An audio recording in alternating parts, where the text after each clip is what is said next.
Assalamualaikum and a very good evening, everyone. So today we are going to be presenting about a special instrument called an automated cell counter. So to start, let me share a bit on the history of the automated cell counter and how did it came about before we go into further details. So back in 1948, Arkansas inventor named Wallace Coulter had first invented the first ever automated cell counter in order to accurately diagnose and treat diseases. However, his journey initially began with a tough start as he had dropped out of college due to financial issues.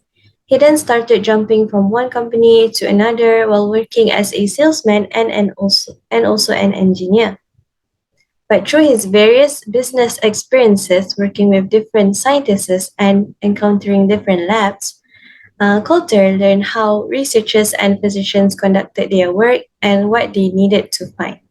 So, as he began to understand the principles, he began devising different ways to meet the needs of scientists. He began working in his basement, experimenting with different devices that could help doctors and researchers with their own lab work. And eventually, he came across a process to count cells in a given sample. So from there, the automated cell counter was born. Yay! Next, we will move into the functions of this device. So what does this device actually do? So firstly, it enables us to determine the number and types of cell present. And secondly, this device allows us to check the viability of cultured cell line for research purposes. And lastly, an automated cell counter will let us make our research time span shorter as it is often faster than counting manually and can count a larger number of cells, therefore increasing statistical accuracy. So now that's all from me. I will pass on to Izati to share about the principles. Thank you. Thank you, Marlene. Before we move on to the components of automated cell counter, let's learn about the basic principle of these instruments. When light scatter cell counting technology was developed, electrical impedance was the only automated cell counting method until the 1970s.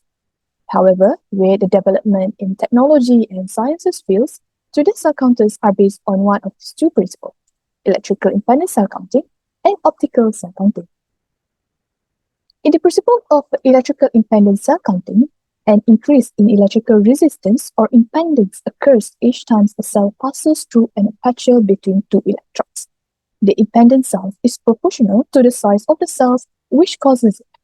The instrument thus not only tracks how many cells move through the aperture, but also the size of each cell. The counters of the electrical impedance cells are based on the concept of Coulter. Optical cell counting principle is also known as the light scattering cell counting principle. When a beam of light passes through a stream of dilated cells, the beam is spread at an angle. The intensity and scatter angle of the light beam differ depending on the type of cell. This is known as a cell refractive index. The refraction index is determined by the cell's form and volume, while volume has the greater effect on the scatter. Sensors measure how much light is transmitted and how much the cell absorbs from the laser. In the light scattering principle of cell counting, shift flow is applied, in which cells are hydrodynamically oriented. The application of shift flow helps to increase the efficiency of detection. Now, you've learned on the principles of automated cell counter. Let's look at the components of this instrument. There are three basic components of a cell counter, which are hydraulics, pneumatics, and electronics. Hydraulics can be defined as a branch of science and technology concerned with the conveyance of liquids through pipes and channels, especially as a source of mechanical force or control. In automated cell counter, this includes the aspirating unit, dispensers, dilators, mixing chamber, aperture bar, and hemoglobinometer. On the other hand, pneumatics is an aspect of physics and engineering that is concerned with using the energy in compressed gas to make something move or work, such as the vacuums and pressure for operating valve. Lastly, electronics is the branch of physics and technology concerned with the design of circuits using transistors and microchips, and with the behavior and movement of electrons in a semiconductor, conductor, vacuum, or gas. In this instrument, it includes the analyzer and the computing circuit of the automated cell counter. I'll now pass the presentation to Halimatul for the model examples and special features. Next, with the significance of automated cell counter in research, these instruments have been featured in the market for the past few years. One of the model examples is Countess GFL Automated Cell Counter by Thermo Fisher Scientific. This model has person capabilities with two easily visible person-like cubes selected from 14 spectrum spanning options. One of the key features of the model is the incorporation of artificial intelligence, in which the deep learning neural network algorithm is utilized to generate accurate counts every time. Moreover, this cell counter also expands the counting area. This automated cell counter interrogates an area of almost 4 squares, increasing accuracy by reducing the effects of cell distribution variation. In addition, the Countess 3FL automated cell counter handles cell clumping and debris effectively. The instrument automatically excludes debris from cell counts, and the advanced algorithm can clearly identify cell boundaries within cell clumps. Next, other automated cell counter in the market is Luna 2 automated cell counter with or without built-in printer from Logos Biosystem. This machine is used to bring the cells into the sharpest focus, capturing a high-resolution image, produce accurate cell count and viability data. Several key features of this instrument is autofocus counting, which can be performed in 15 seconds. Next, this machine produces accurate viability data as it could consistently distinguish live and dead cells from debris. This machine also has advanced cluster analysis, which is an advanced algorithm that detects individual cells in clusters. With the user-friendly interface provided by Luminato, users can customize and save protocol, use the dilution calculator, and hit cells on histogram. Then, the other automated cell counter in the market is CellDrop automated cell counters from Genomics Incorporation. This instrument allows users to count cells without using slides.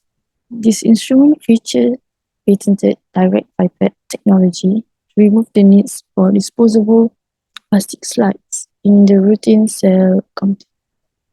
This model can be operated in two modes, which are either bright field or bright field and dual fluorescent. Several key features of this model are 3-channel image overlay, cell dating and cell size histogram, HD edge detection, powerful data reporting, and password protected user accounts. Okay, now let's move on to the next section. Okay, next I'm going to list and briefly explain several applications of automated cell counter. It has a very wide range of applications in various fields, from research and diagnostic purposes. For example, medical field and research laboratories employ automated cell counters to quantify and assess the kind of cell present in the blood and urine sample and verify the viability of a cultivated cell line for research purposes. Some automated cell counters are used for blood testing for the determination of concentration in various types of blood cells, which helps to determine the health condition of certain individuals. Others are used for urine analysis to determine the number and types of cells in the urine sample.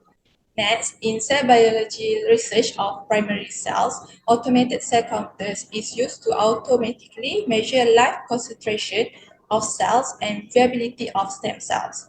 Furthermore, for immunology research, automated cell counters can help to automatically quantify the cell viability and concentration for variety of immunological relevant samples such as bone marrow, cord blood, tumor digest, and others.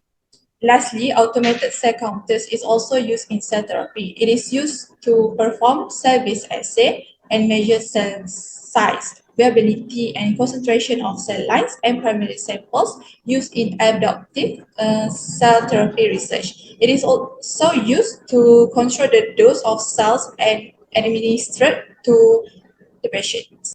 So, in conclusion, automated cell counters are instruments for automatically counting living cells and dead cells in culture. They count suspension, adherent, and aggregated cells. It works on the principle of image analysis or electrical impedance to count the number of cells in the given samples.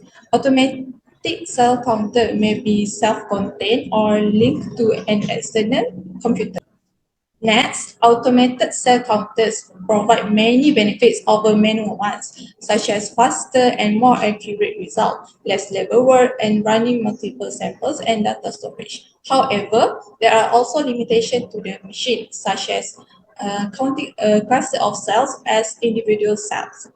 Last but not least, different automated cell counters have different working principles and thus have different features and operational capabilities. Therefore, it is necessary to consider machine features, accurate focusing, and cell counting when purchasing automated cell counters. So it can help to make cell counting easier and more accurate. Okay, so that's all we got to share with all of you. And if you have any question to ask, don't hesitate to comment down below and we will answer all of your questions as soon as possible. Thank you.